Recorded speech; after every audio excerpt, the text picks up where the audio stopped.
as the government, we have a responsibility to protect the interests of the people of Trinidad and Tobago first and foremost.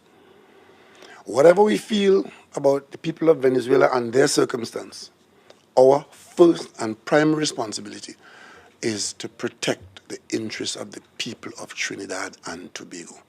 You look at the map of Northern South America, and Venezuela is a huge space. Trinidad and Tobago is a tiny dot in the mouth of the Orinoco River. Population-wise, we have 1.3 million people on these islands.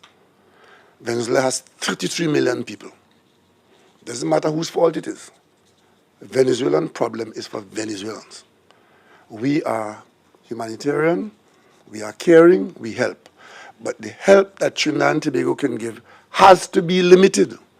This little island cannot be the solution to millions or hundreds of thousands of migrants leaving Venezuela.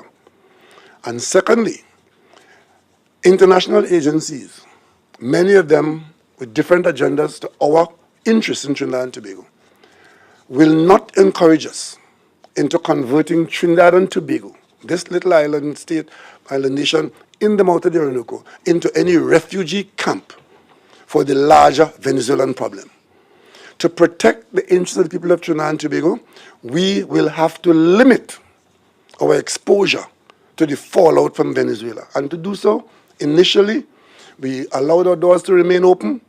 Venezuelans came here, could spend 90 days and go back, and that's been going on. And as things got a little worse, more of them came and we kept our doors open. But there comes a time when the volume and the presence of these migrants, economic migrants in Trinidad and Tobago, will threaten the quality of life of the people of Trinidad and Tobago. And it falls to us to protect ourselves from that. So therefore, the registration is one, to tell us how many are here, who they are, and where they are. That is to protect our interests. Now, in keeping our doors open, we're also keeping our eyes on how many people are coming into the country requiring sustenance. But more importantly, by keeping our doors open as wide as we had before, we are not naive. The criminal element saw opportunities. And if we don't manage our borders and keep our door sufficiently ajar to manage the flow through, then this new business of people choosing to enter the country other than the designated places to enter will overwhelm us. And that is why we are patrolling our borders, and the policy we're pursuing, and we want all to know this. If you do not come into our country through a proper port of entry, which remains open, but we are controlling the flow.